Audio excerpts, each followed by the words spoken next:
Remember when that one dumbass from EA said accept it or don't buy the game in regards to all of the Battlefield V backlash?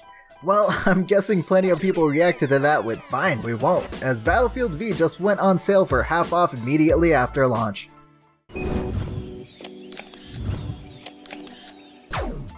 Battlefield V, or Battlefield Vagina, is the latest iteration in the long-running first-person shooter series developed by DICE and published by EA.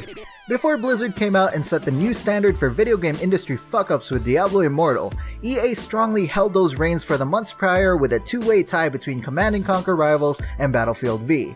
Leading up to the reveal of Battlefield V, EA were quick to respond to questions about whether or not the game would be realistic with the statement, "We have set out to make a game that is believable with a level of authenticity that ensures we're still delivering an enjoyable and engaging experience." This doesn't quite match up with what the players were met with, however, as the reveal trailer showed what this gentleman in a YouTube comment summed up perfectly. Just to recap, British and American paratroopers with one handicapped female jump off of a British tank, clear a house, then the British Ranger with a katana flees from British tanks. The sniper jumps onto a German Kettenkrad, drives past a British tank towing a German flag and past the Tiger 1. Then a Messerschmitt crashes. You don't engage the pilot, pick up an MG42 with some muzzle brake that never existed, watch British soldiers use a German Pak-40, then you run with German soldiers, shoot one, throw a grenade friendlies through at the Germans back to your friendlies, but shoot it midair. Then you charge with Japanese soldiers, Axis, and pull out your German P-38 that you had with you as a British paratrooper that was driving on a tank. After the V1 detonates a German paratrooper, or the pilot of the downed Messerschmitt strangles you and the crippled woman comes out to kill him, when suddenly German paratroopers came in a formation normally the Americans would use. This dude only neglected to mention the handicapped woman's Lucille wannabe barbed wire wrapped cricket bat thing and that this was all directed like a Michael Bay wet dream. To add insult to injury, it didn't really show any gameplay whatsoever. So fans were not pleased with this unrealistic depiction of World War II, and when they voiced their concerns to EA and DICE, the overall tone they took was that they will always put fun over authenticity. So naturally the reveal trailer was dislike bombed, people were very unhappy with this, and it's all because they stuck by their guns saying that this was a possible and realistic depiction of World War II in their eyes. Now if they went the route saying that this was an alternate version of history, like this is an alternate reality World War II a la Wolfenstein for example, people would have been fine with this. In an alternate reality, there's British soldiers wielding katanas and there's neon bright face paint because, you know, fuck camouflage for some reason. And women outside of Russia are on the front line war efforts, not just in supporting roles behind the lines and whether or not they have a disability, because in this time it's fine to have robot prosthetics that still allow you to wield rifles. Yeah, alternate history, that's fine. Somewhere along the lines, this all became about women being in the game. I don't know how it turned out that way, but it was a war between people who are like, oh, people are just salty that there's women, and it stopped being about the unrealistic depiction of the war. So when former Chief Design Officer of Electronic Arts Patrick Soderlund was interviewed regarding the backlash, he had this to say. The common perception is that there were no women in World War II. There were a ton of women who both fought in the World War II and partook in the war. And we felt like in today's world I have a 13-year-old daughter that when the trailer came out and she saw all the flags, she asked me, "Dad, why is this happening?" And she plays Fortnite and says, "I can be a girl in Fortnite, why are people so upset about this?" She looked at me and she couldn't understand it, and I'm like, okay, as a parent, how the hell am I gonna respond to this? And I just said, you know what, you're right, this is not okay.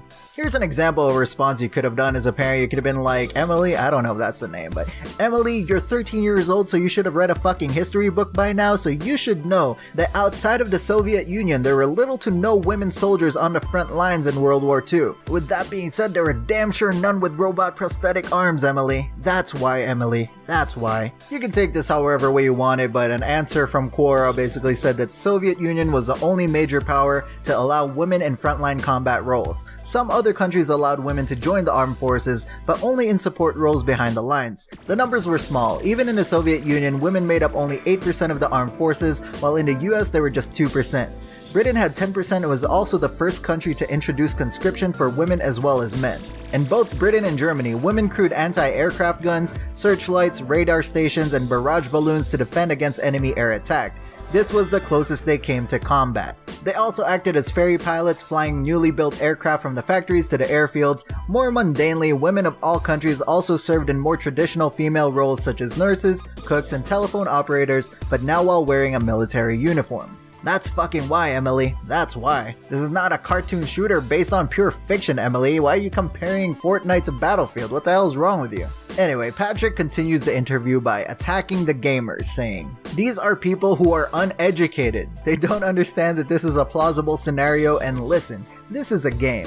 And today gaming is gender diverse like it hasn't been before. There are a lot of female people who want to play and male players who want to play as a badass woman. And we don't take any flack. We stand up for the cause because I think those people who don't understand it, well, you have two choices. Either accept it or don't buy the game. I'm fine with either or, it's just not okay." I've never actually seen the don't like it, don't buy it strategy work in anything at all, so I'm not really sure what he was going for here. Because like I said in the beginning, people definitely chose to take that advice because it was not long after this interview where reports were coming out saying that EA's Battlefield V pre-orders are lagging 85% behind Call of Duty. Analysts predicting it would be a serious disappointment, and it wasn't long after that before EA decided to move the release date 1 month back in response to the poor pre-orders because it just could not compete with Red Dead Redemption 2 and Call of Duty. We're not gonna get into too much detail, but all the while this is happening, during the beta there was nonsense about them censoring SJW related nonsense, like you couldn't say white man for some reason. I've been wanting to try this. Ready? White man.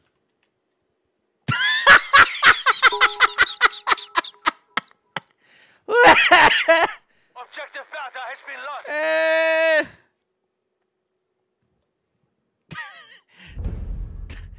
That's not. The sector has been lost. Dell, that shit is legit. What Asian man. Fortify your position. Prepare to defend the sector. What's brown legit? man. Oh. White man. Oh my god, I'm looking at chat.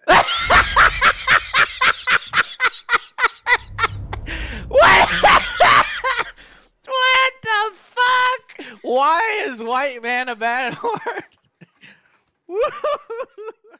I don't even understand what the hell that was supposed to accomplish. But they stood by their guns, man. I don't know. Are we supposed to respect them because they stood their ground? It's a different situation, right? Because not once throughout any of this did they ever just be like, you know what? We understand where your frustration comes from. We acknowledge that we messed up. Just think of it this way. This is a slightly revisionist version of history. It's not completely accurate. But despite that, we feel like we created an immersive enough World War II experience that maybe you would be able to overlook that. Something along those lines. I don't know, man. Anything like that, because clearly what they did not work out for them. But the game's out now, came out a week ago, and actually I don't know if they stood by their grounds too hard, because if you look at the official launch trailer, they kind of tried to steer away from all that SJW nonsense. So much for stand for the cause, I guess. They didn't force feed the goddamn whole women being in the front lines thing in this trailer. At the end of the day, it's just another classic EA, I just took a shit, now eat it kind of situation, because despite all the backlash and controversy, they even chose to launch this thing with so many features missing. The single player war stories, only 3 are available currently, the 4th one is coming out in December. The Battle Royale mode is not coming until March 2019, there are guns missing, and so on and so forth, man. This whole thing is a clusterfuck. I mean, we have this, we have Fallout 76, I'm really sick of these companies releasing half-cooked games and charging full price for them, and then expecting us to just deal with it until they fix the problems later on. It's like, why am I paying $60 for a demo? But as most of us know, we can look to how quickly a game goes on sale to determine just how badly it's sold. With more successful video games maintaining the $60 price range for years to come, the ones that aren't doing so hot drop over time, but god damn it, man.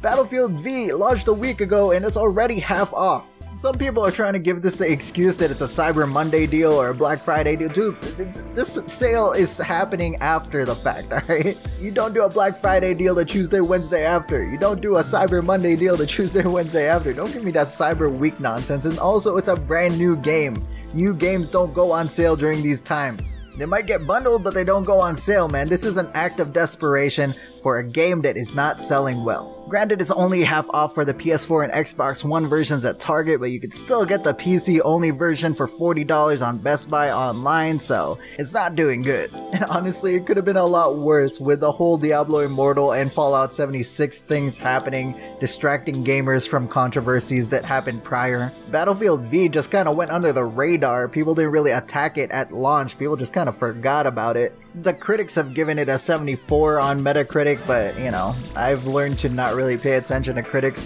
when it has to do with a video game that's dealing with any kind of SJW related controversy, because you know, the critics are gonna side with the SJWs. But otherwise, it has a 2.4 user score, so I mean, there's that.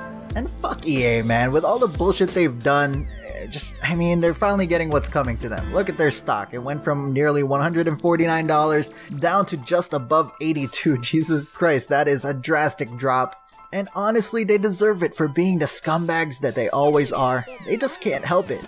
But hey, at least they're consistent. But what do you guys think? Let me know down in the comments below. Hopefully you guys enjoyed this video. If you did, hit that like button and share this video with whoever you want to share it with. If you're new around here, subscribe with notifications to be notified about all upcoming videos. I do these gaming news and discussion videos at least once a week, so make sure to subscribe and ring that bell to stay on top of that. Thank you very much for watching, and I will see you guys next time.